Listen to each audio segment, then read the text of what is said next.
ஏய் பணத்தை பார்க்க திரும்பி நில்லு. பணம் ஒரு காகிதம், பணத்தை நம்பி அனைத்தையும் இழைக்காதே மானிடா.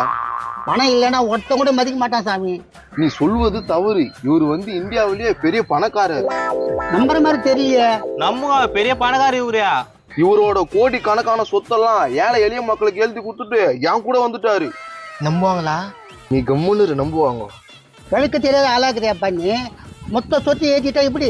பணத்தை விட ஏழை மக்கள் சந்தோஷம் தாங்க முக்கியம். அதனால தான் ஏஜி கொடுத்துட்டேன். அவங்களுக்கெல்லாம் ஏஜி கொடுத்துட்டு நீங்க ஒண்ணு இல்லாம இருக்கிறீங்களா எப்படி?